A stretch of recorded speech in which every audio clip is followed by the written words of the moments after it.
Hello' everyone, মোৰ আন এটা নতুন ভিডিঅ'লৈ আপোনালোক সকলোকে স্বাগতম জনাইছোঁ।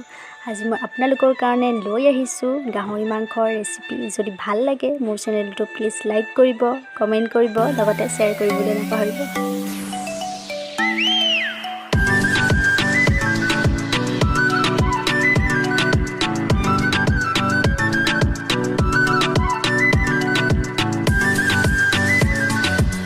কিন্তু মাংসৰ তেলহে লাগি আছে দেই।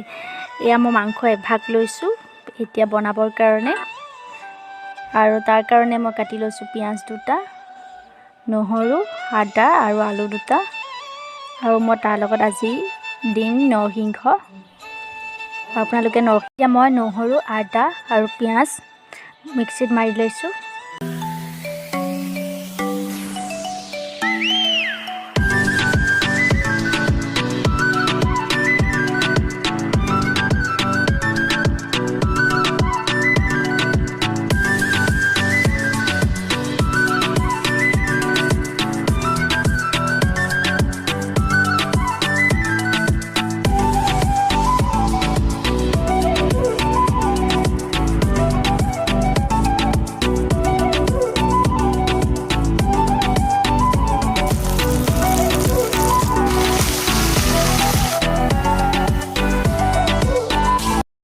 আদা নহৰু পেষ্টটো দি দিছোঁ। এতিয়া মই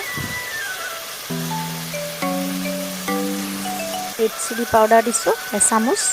আপোনালোকে আপোনালোকৰ নিজৰ জোখমতে দি ল'ব, যিমানটো জ্বলা খায়।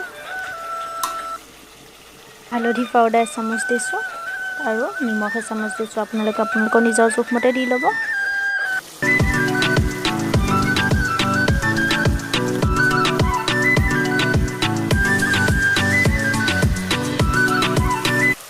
জিৰা গুড়ি এচামুচ দিছোঁ আৰু মিট মছলা এচামুচ দিছোঁ।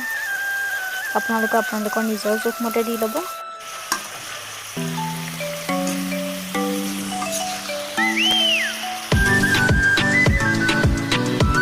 অলপ ভাজি হোৱাৰ পাছতে কাটি ৰখা আলুখিনি দি দিব।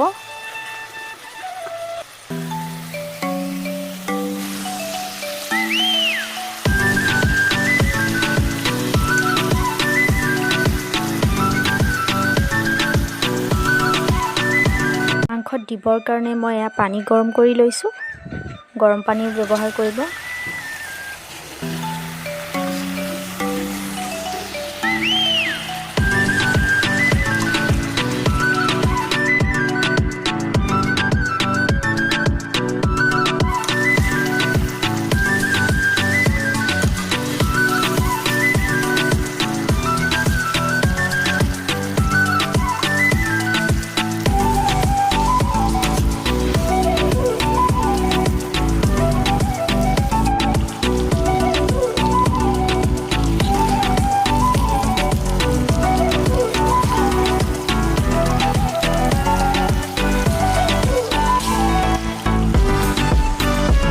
ভাজি হোৱাৰ পাছতে নৰসিংহ পাতকেইটা দি দিব।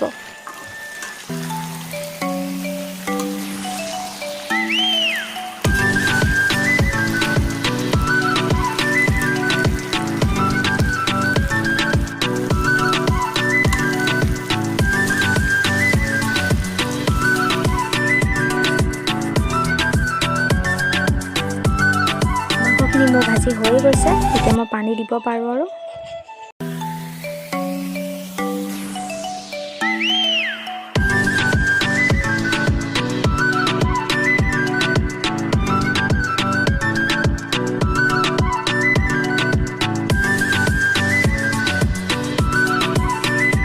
মোৰ বনাই হৈয়ে গৈছে। মোৰ এই ৰেচিপিটো চাই কেনেকুৱা পালে প্লিজ কমেণ্ট কৰি জনাব। যদি ভাল পাইছে মোৰ চেনেলটো প্লিজ শ্বেয়াৰ কৰিব আৰু ছাবস্ক্ৰাইব কৰিবলৈও নাপাহৰিব। লগতে থকা বেল আইকনটো ক্লিক কৰি দিব, তেতিয়া মোৰ নতুন ভিডিঅ' ন'টিফিকেশ্যন পাবৰ বাবে। আজিলৈ ইমানেই। Thank U.